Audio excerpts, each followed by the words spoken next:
BPL কি মাঠে গড়াবে? Dhaka premier league cricket কি মাঠে গড়াবে? আমিনুল ইসলাম বুলবুলের নেতৃত্বাধীন নতুন বোর্ডের সবচেয়ে বড় চ্যালেঞ্জ সময় মতো বিপিএল আয়োজন করা। হাতে সময় একেবারেই নেই। ডিসেম্বরের মাঝামাঝি থেকে জানুয়ারির মাঝামাঝি এই সময়টাতেই আসলে বিপিএল আয়োজন করার পরিকল্পনা রয়েছে এবং এরই ভেতরে কিন্তু তামিম ইকবাল যেরকম বলে দিয়েছেন যে আমিনুল ইসলাম বুলবুল অবৈধ সভাপতি, তার নেতৃত্বে কোনো ক্রিকেট আসলে নয় এবং সেই ক্ষেত্রে ঢাকার যে ক্লাবগুলো তারাও আসলে ক্রিকেটকে একরকম বর্জন করেছে। তো সেই ক্ষেত্রে প্রশ্নটা উঠে যায় যে বিপিএলটা হবে কিনা এবং হলে সেখানে কারা খেলবে। ফরচুন বরিশাল খেলবে না এরকমটাই আসলে আমরা শুনেছি। ইনফ্যাক্ট গতবারের যে ফ্র্যাঞ্চাইজিগুলো তাদের সাথে বিসিবির যে 3 বছরের চুক্তি সেটা শেষ হয়ে গেছে। সুতরাং এবার বিপিএলে দেখা যাবে নতুন সব দলগুলোকে।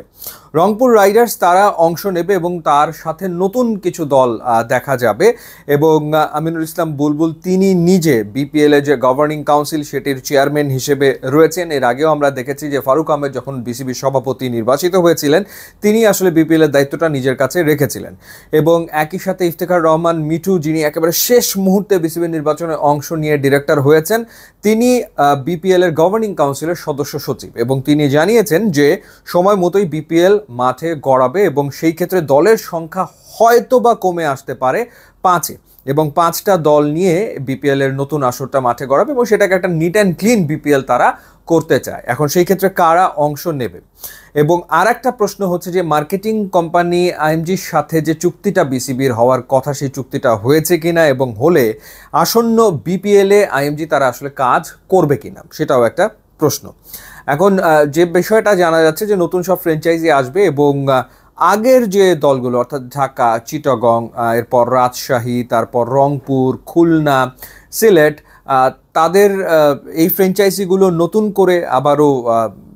করে আবারও বিক্রি করা হবে এবং এর সাথে যোগ হচ্ছে নোয়াখালী এবং কুমিল্লা এবং ময়মনসিংহ এখন পর্যন্ত তাই। তো সেই ক্ষেত্রে যতটুকু জেনেছি যে নোয়াখালীর ফ্র্যাঞ্চাইজি বিক্রি হয়ে যাচ্ছে এটা মোটামুটিভাবে নিশ্চিত, সেই ব্যাপারে কোনো সন্দেহ আসলে নাই এবং একই সাথে ময়মনসিংহের ব্যাপারেও কোনো একটা প্রতিষ্ঠানের বেশ আগ্রহ রয়েছে, তারা ময়মনসিংহ ফ্র্যাঞ্চাইজিটা নিতে চায়। তো এবার বিসিবি যেটা করবে সেটা হচ্ছে আগামী 5 সিজনের জন্য তারা কিন্তু এই ফ্র্যাঞ্চাইজিগুলো দিয়ে দেবে। সুতরাং এবার যেসব প্রতিষ্ঠান ফ্র্যাঞ্চাইজি নেবে না তারা কিন্তু আগামী 5 সিজনে আর আসলে পাচ্ছে না। সুতরাং অনেকেই হয়তো আগ্রহ প্রকাশ করবে এমনটা মনে করা হচ্ছে, যেহেতু বিসিবি 5টা সিজনের জন্য ফ্র্যাঞ্চাইজি তারা ছেড়ে দেবে, ফ্র্যাঞ্চাইজির মালিকানা তারা বিভিন্ন প্রতিষ্ঠানকে দেবে। তো যতটুকু জানতে পেরেছি যে রংপুর রাইডার্স সেখানে কোনো অদল বদল হচ্ছে না। অন্যান্য ফ্র্যাঞ্চাইজিগুলোর ভেতরে চিটাগংয়ের ব্যাপারে আগ্রহ রয়েছে, সিলেটের ব্যাপারে তীব্র আগ্রহ রয়েছে দুটো প্রতিষ্ঠানের এবং নোয়াখালী ফ্র্যাঞ্চাইজি এটা নিয়ে নেবে একটা প্রতিষ্ঠান এবং ময়মনসিংহ ফ্র্যাঞ্চাইজির ব্যাপারেও আগ্রহ আসলে রয়েছে। পাশাপাশি রাজশাহীকে নিয়েও কথাবার্তা চলমান রয়েছে। রাজশাহী ফ্র্যাঞ্চাইজি আগের বার যাদের কাছে ছিল তাদের কাছে তো আর থাকছে না, নতুন একটি প্রতিষ্ঠান তারা রাজশাহীর ব্যাপারে আগ্রহ দেখিয়েছে।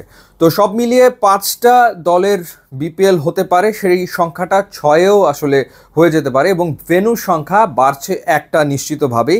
এতদিন আমরা দেখেছি যে ঢাকা, চিটাগং এবং সিলেট এই 3টা জায়গাতে বিপিএলের ম্যাচ আয়োজন করা হয়েছে। এবার সম্ভবত রাজশাহী যুক্ত হয়ে যাচ্ছে, রাজশাহীতে বিপিএল আয়োজন করার এক রকমের প্রস্তুতি আসলে বিসিবির নতুন যে বোর্ড তারা নিয়ে ফেলেছে।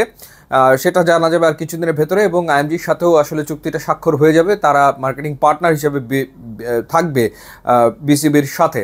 তো কোন কোন প্রতিষ্ঠান আসলে আসছে সেটা দেখার ব্যাপার এবং বিসিবির পক্ষ থেকে বলা হয়েছে বা ইফতেখার রহমান মিঠু বলেছেন যে যারা আসলে ফিনান্সিয়ালি সলভেন্ট এবং যারা সত্যিকার অর্থেই ক্রিকেটে ইনভেস্ট করতে চায় তাদেরকে অগ্রাধিকার দেওয়া হবে। আবার এখানে যে বাইরের প্রতিষ্ঠান আইএমজি যাদের সাথে বিসিবি কাজ করতে যাচ্ছে তারা চাইছে যে ফ্র্যাঞ্চাইজির ক্ষেত্রে বিদেশি কেউ যদি আগ্রহী হয়ে থাকে তারাও যেন এখানে আসে। তো সেই জায়গাটার কোনো সিদ্ধান্ত এখন পর্যন্ত হয়নি, এটা তাদের একটা চাওয়া যে বাইরের কেউ যদি ইনভেস্ট করতে চায়, বাইরের কেউ যদি ফ্র্যাঞ্চাইজি নিতে চায় সেটা যেন বিসিবির পক্ষ থেকে অ্যালাউ করা হয়, যেই ব্যাপারে এখন পর্যন্ত সিদ্ধান্ত হয়নি।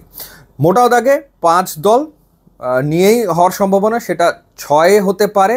নতুন ফ্র্যাঞ্চাইজি হিসেবে নোয়াখালী এবং ময়মনসিংহ বিপিএলে অন্তর্ভুক্ত হতে যাচ্ছে সম্ভবত।